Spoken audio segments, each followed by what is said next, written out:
You ever notice how easy it is to feel rich? For about 5 seconds?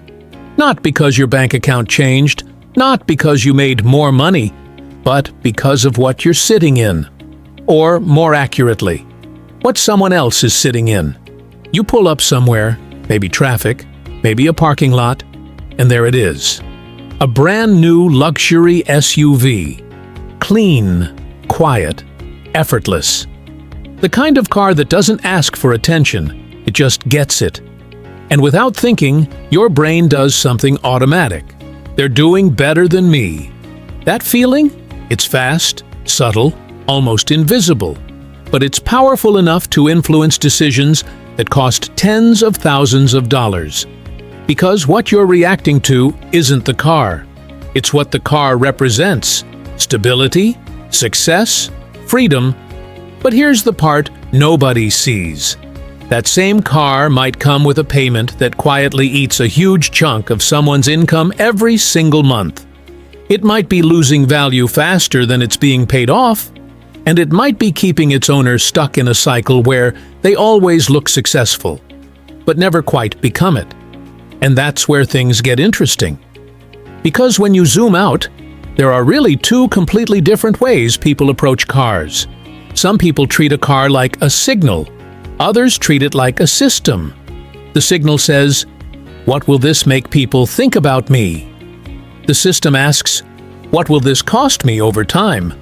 And those two questions lead to very different outcomes. For example, most people look at a car and think in monthly terms. Can I afford the payment? That sounds reasonable. Responsible, even. But that question hides the real one. What is this decision doing to my money over the next 5 to 10 years? Because a car isn't just a purchase.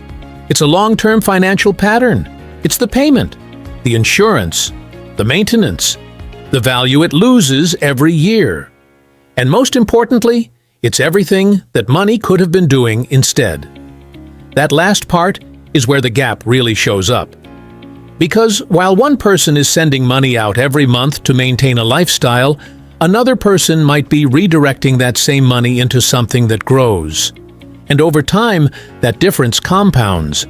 Not dramatically at first, but quietly, consistently. Until one day, the person who didn't look as successful actually has more options, more flexibility, and more control over their time. And here's the twist. This isn't about never buying a nice car. It's about understanding what you're trading to get one. Because every financial decision is a trade-off, whether you see it or not. The problem is, some trades are obvious, and others are hidden behind things that feel normal. Like a monthly payment, like upgrading every few years, like thinking, "I'll just get something better next time." Individually, those choices don't feel extreme, but stacked together over years, they create a pattern. And patterns are what build, or quietly destroy, financial progress. That's why some people, even with high incomes, feel stuck, and others, with more modest choices, keep moving forward. Not because they earn more, but because they keep more. And once you start looking at cars this way, something shifts. You stop asking, "What can I drive?" and start asking, "What is this costing me long term?" You stop reacting to what you see around you and start thinking about where you want to be.